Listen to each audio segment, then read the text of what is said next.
Bienvenue sur Analyse du Monde, la chaîne dissidente qui donne des informations peu connues et multithématiques.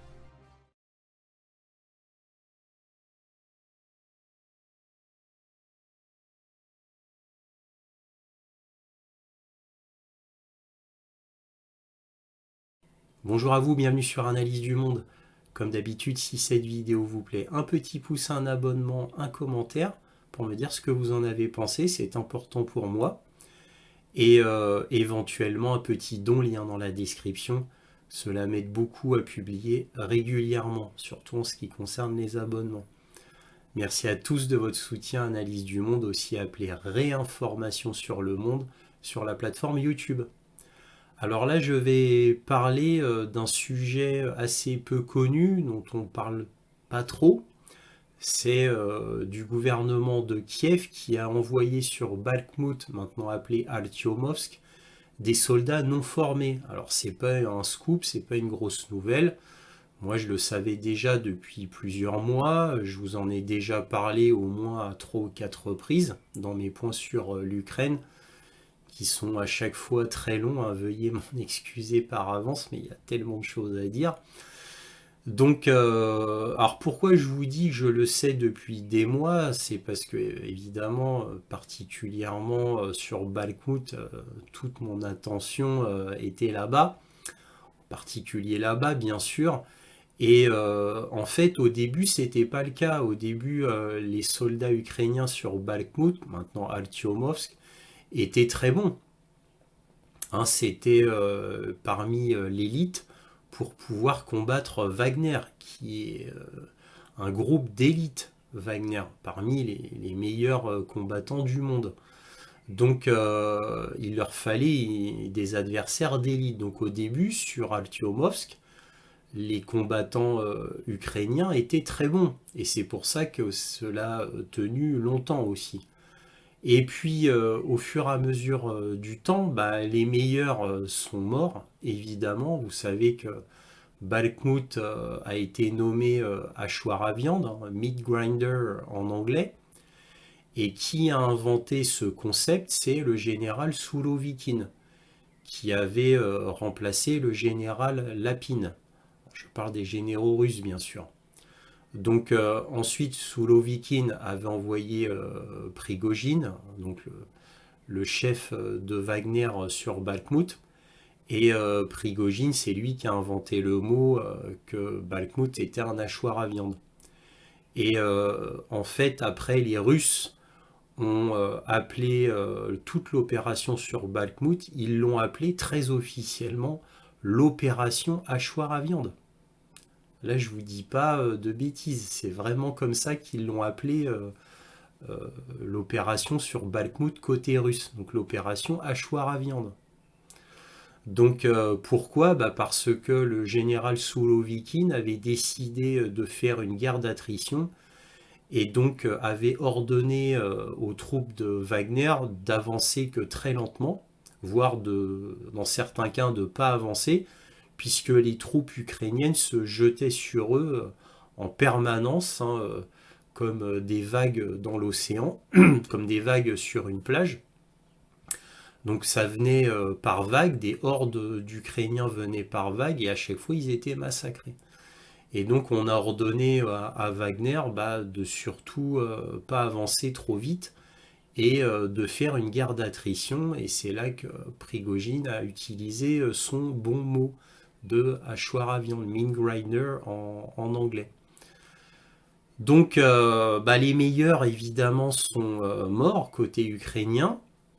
Et ça a fait comme sur Mariupol, hein, c'est-à-dire les meilleurs sont morts en premier. Puis ensuite, il ne restait plus que tous ceux qui étaient réfugiés dans un des bunkers dans Mariupol. Et sur Bakhmut, c'était un peu différent, puisque en fait, on envoyait des troupes fraîches régulièrement.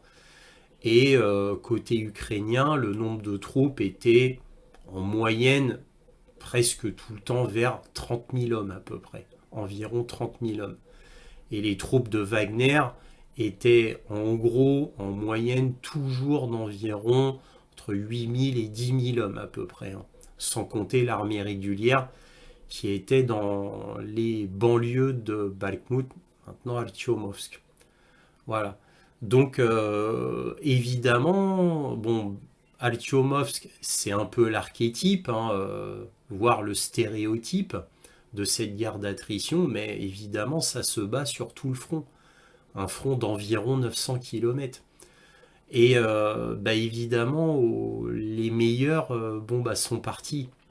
Alors pas tous, évidemment, ils en ont gardé encore en réserve, mais beaucoup des meilleurs sont déjà morts. Je parle de l'armée ukrainienne. Donc ce qui fait que maintenant, on n'a plus que l'élite ukrainienne qui a été formée en Angleterre ou en Allemagne, mais ceux-là sont très peu, très peu, quelques milliers. Ce qui fait qu'en fait, l'armée ukrainienne telle qu'on l'entend maintenant, en fait, elle est portée par les membres de l'OTAN. En fait, c'est des gens de l'OTAN. C'est souvent des Polonais, des Roumains, des Tchèques, des Slovaques, des Français, des Canadiens, des Américains, tous ceux qui viennent du monde entier. Mais bon, voilà, les volontaires du monde entier ne sont pas les meilleurs. Les meilleurs, c'est les forces de l'OTAN et ceux qui ont été entraînés par l'OTAN. Voilà, c'est ça maintenant ce qui reste de l'élite de l'armée ukrainienne.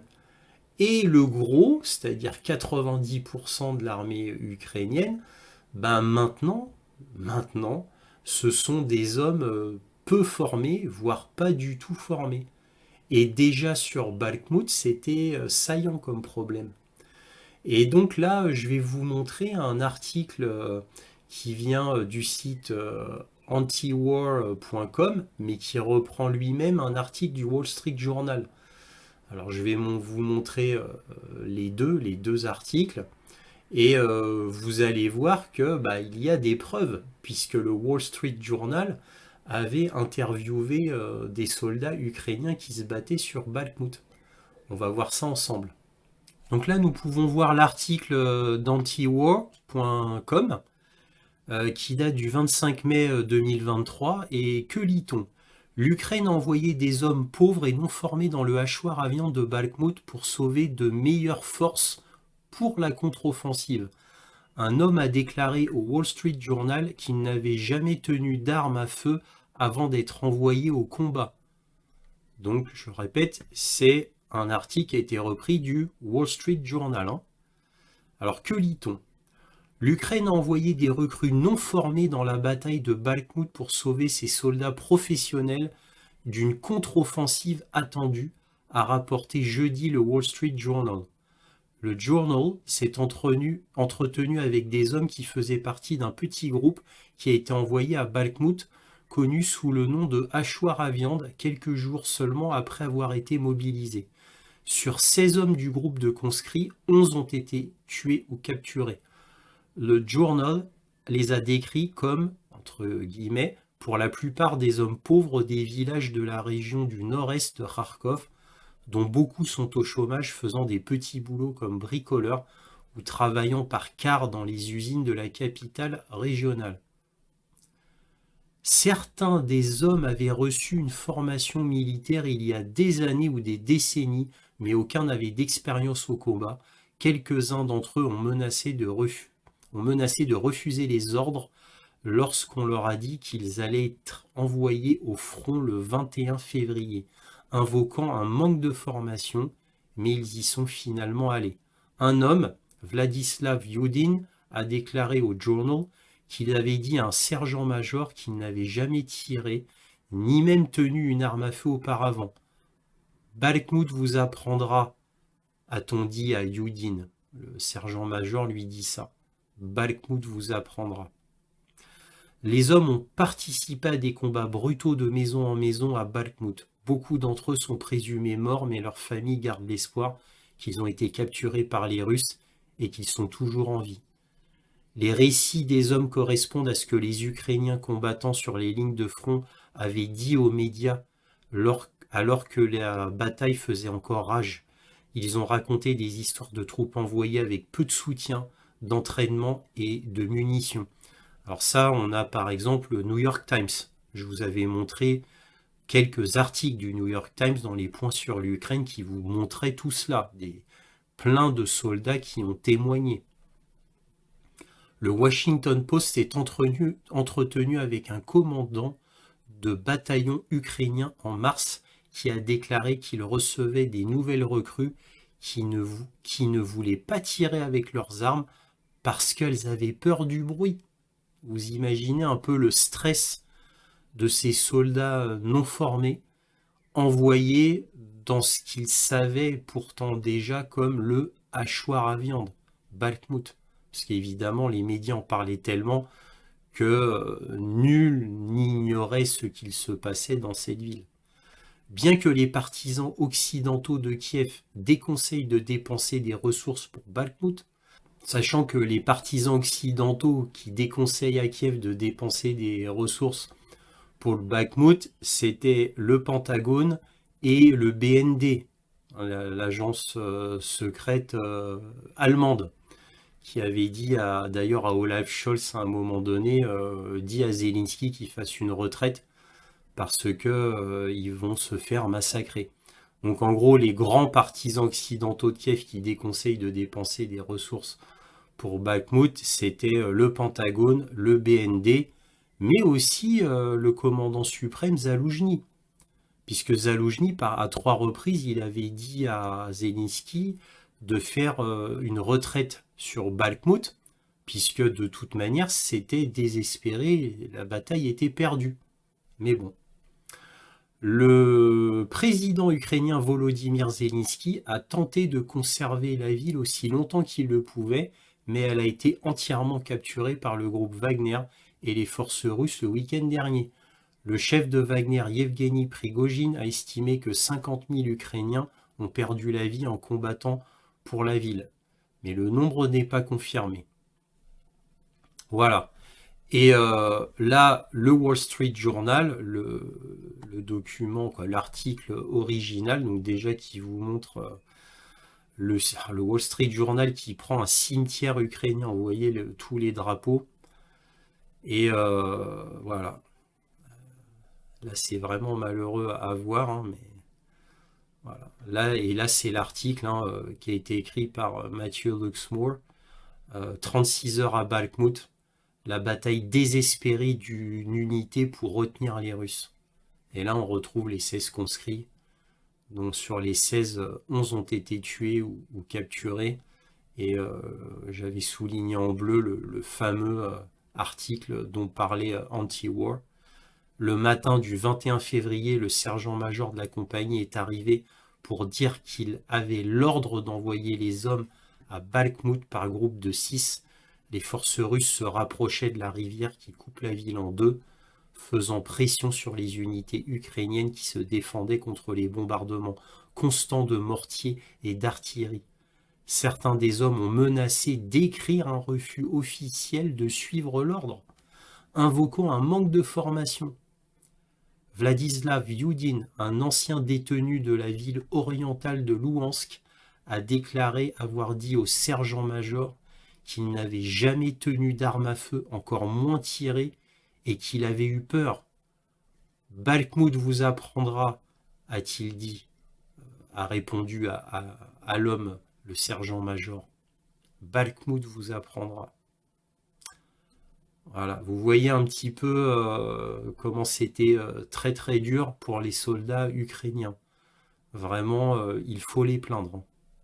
Je vous avais parlé il y a quelques mois dans un point sur l'Ukraine spécial du recrutement de l'armée ukrainienne qui avait été décidé par Zelensky et qui était passé il y a plusieurs mois de cela, si je me souviens bien, c'était il y a 6 ou 7 mois, où l'armée ukrainienne maintenant recrutait de 16 à 65 ans et cela incluait aussi les femmes.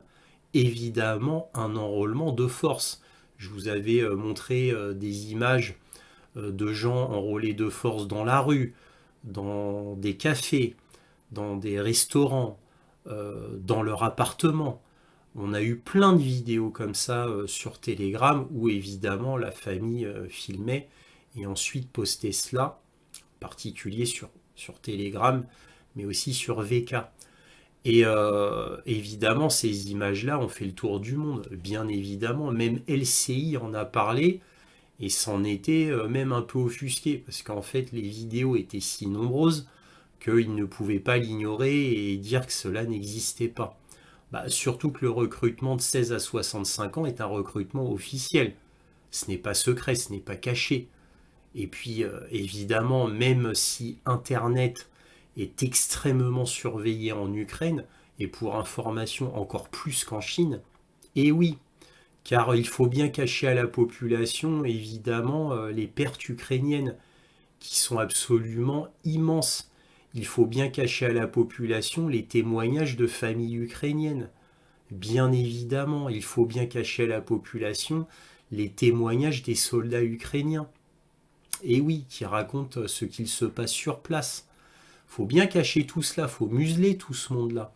Mais quelquefois, comme on l'a déjà vu avec le New York Times, le Washington Post, le Wall Street Journal, eh bien, des fois, il y a des médias américains, et je précise que des médias américains, aucun média européen ne ferait ce genre de choses.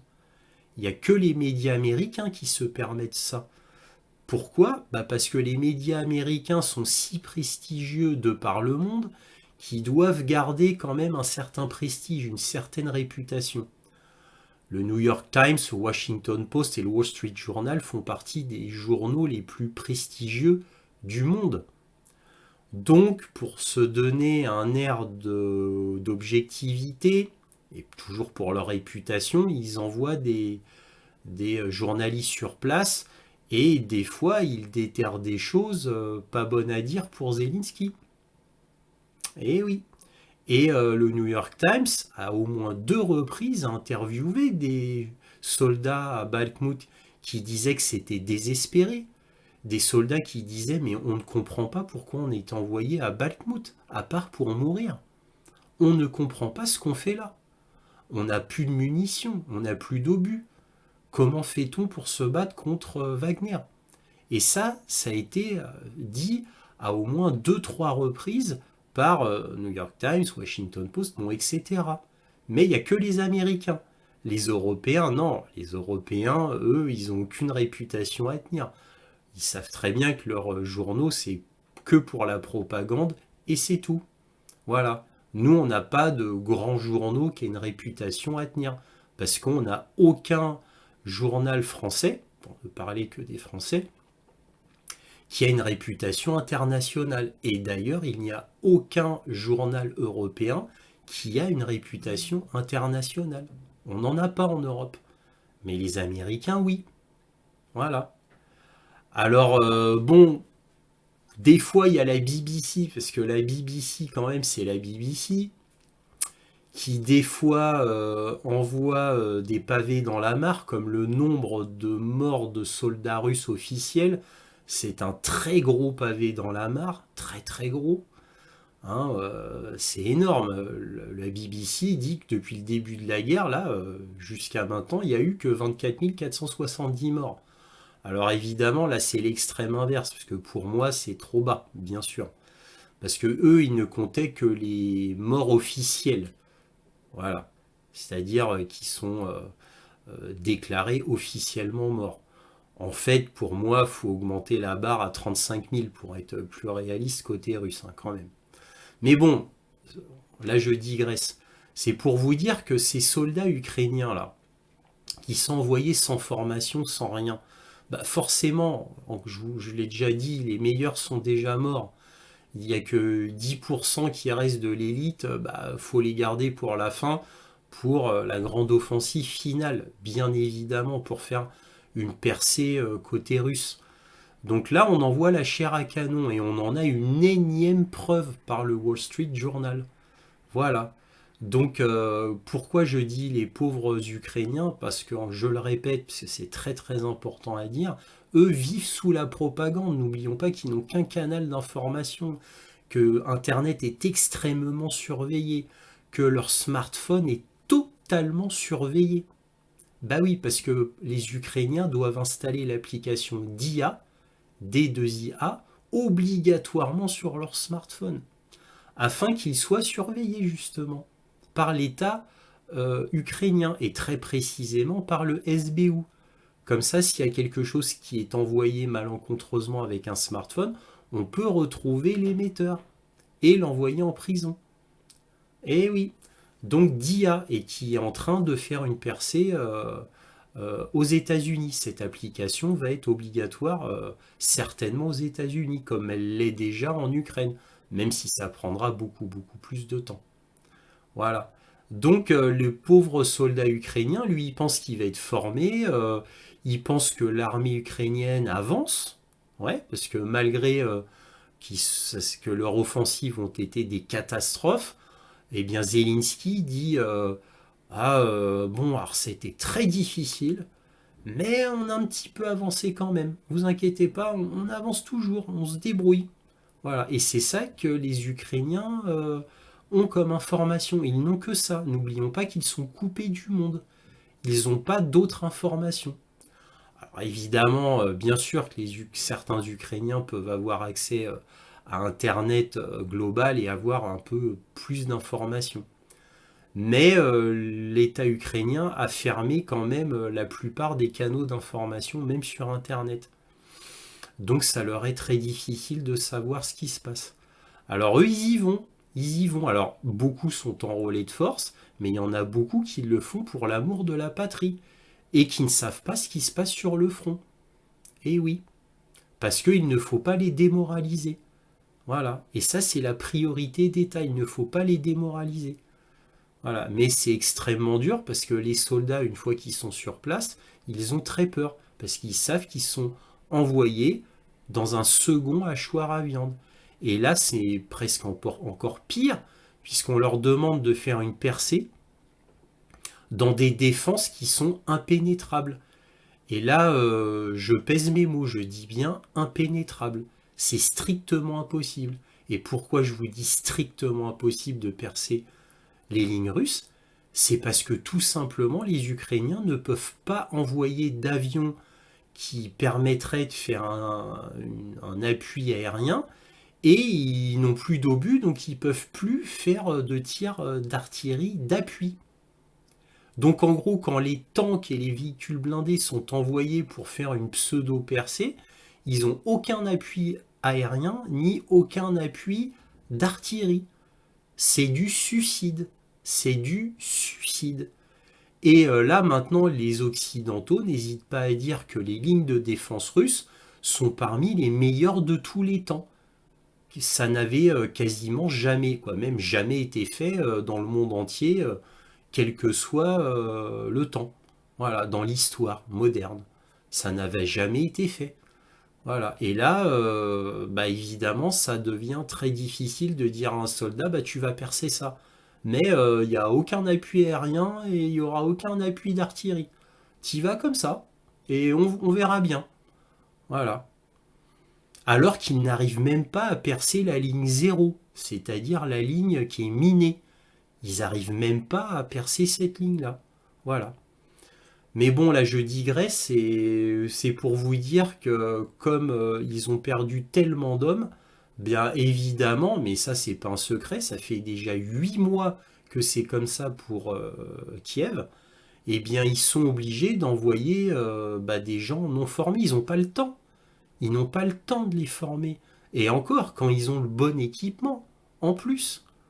Mais ils n'ont pas le temps de les former. Et ça, je le comprends bien. Enfin bref, voilà, on pourra en parler des heures. Je m'arrête là pour éviter d'être trop long. Si cette vidéo vous a plu, un petit pouce, un abonnement, un commentaire, éventuellement un petit don, lien dans la description. Cela m'aide beaucoup. Merci à tous de votre soutien, analyse du monde, réinformation sur le monde. Merci encore à tous et toujours, soyez curieux.